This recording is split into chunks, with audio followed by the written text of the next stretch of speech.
തിരുവനന്തപുരത്ത് അമീബിക് മസ്തിഷ്ക ജ്വരം സ്ഥിരീകരിച്ച സാഹചര്യത്തിൽ ആക്കുളത്തെ നീന്തൽക്കുളം അണുവിമുക്തമാക്കാൻ ആരോഗ്യവകുപ്പിന്റെ കർശന നിർദ്ദേശം. മുഴുവൻ വെള്ളവും തുറന്നുവിടണം, നീന്തൽക്കുള ഭിത്തി തേച്ചുരച്ച് ശുചിയാക്കണം, വെള്ളം നിലനിർത്തുമ്പോൾ ക്ലോറിനേറ്റ് ചെയ്ത് നിലനിർത്തണമെന്നും നിർദ്ദേശമുണ്ട്. വിവരങ്ങളുമായി തിരുവനന്തപുരത്ത് നിന്ന് അലക്സ് റാം മുഹമ്മദാണ് ചേരുന്നത്. അലക്സ്, ഈ നീന്തൽക്കുളവുമായി ബന്ധപ്പെട്ടാണല്ലോ അമീബിക് മസ്തിഷ്ക ജ്വരബാധയുണ്ടായെന്ന സംശയങ്ങൾ സ്ഥിരീകരിക്കപ്പെട്ടിട്ടില്ലെങ്കിലും അതുകൊണ്ട് തന്നെ ആ നീന്തൽക്കുളം ഇപ്പോൾ ശുചീകരിക്കാൻ തയ്യാറാകുന്നു. എന്തൊക്കെ സുരക്ഷാ ക്രമീകരണങ്ങളാണ് ഈ ശുചീകരിക്കുന്നവർക്ക് അടക്കം നൽകിയിട്ടുള്ളത്?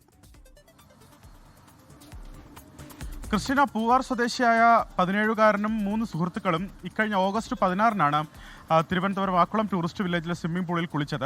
അതിന്റെ തൊട്ട് പിറ്റേ ദിവസമാണ് ഈ 17 വയസ്സുകാരന് രോഗലക്ഷണങ്ങൾ പ്രകടമായത്. തുടർന്ന് 2 സ്വകാര്യ ആശുപത്രികളിൽ ഈ 17 വയസ്സുകാരനെ പ്രവേശിപ്പിച്ചു.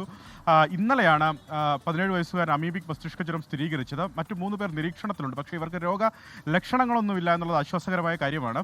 ഈ വിവരം പുറത്തു വന്നതിന് പിന്നാലെ തന്നെ ആക്കുളം ടൂറിസ്റ്റ് വില്ലേജിൽ സ്വിമ്മിംഗ് പൂൾ പൂട്ടുന്ന സാഹചര്യമുണ്ടായിരുന്നു. ആരോഗ്യവകുപ്പ് ഇപ്പോൾ കർശനമായ നിർദ്ദേശം നൽകിയിരിക്കുന്നത് ഈ പൂൾ, അതായത് ആക്കുളം ടൂറിസ്റ്റ് വില്ലേജിലെ സ്വിമ്മിംഗ് പൂൾ അണുവിമുക്തമാക്കുന്നതിനുള്ള നിർദ്ദേശം ആരോഗ്യവകുപ്പ് നൽകിയിട്ടുണ്ടെന്നുള്ളതാണ് ഏറ്റവും പ്രധാനപ്പെട്ട കാര്യം.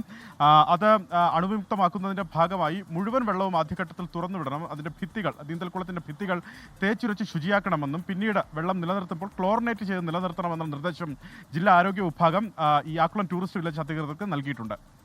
ക്രിസ്റ്റീന, അലക്സ് റാം മുഹമ്മദാണ് തിരുവനന്തപുരത്ത് നിന്ന് വിശദാംശങ്ങൾ നൽകിയത്. ലോകത്തെവിടെയായാലും ഏത് സമയത്തും 24 വാർത്തകളും ഓഗ്മെന്റഡ് റിയാലിറ്റി പാക്കേജുകളും എക്സ്പ്ലെയിനറുകളും വിശദമായി കാണാൻ ഞങ്ങളുടെ യൂട്യൂബ് ചാനൽ നിങ്ങൾക്ക് സബ്സ്ക്രൈബ് ചെയ്യാം.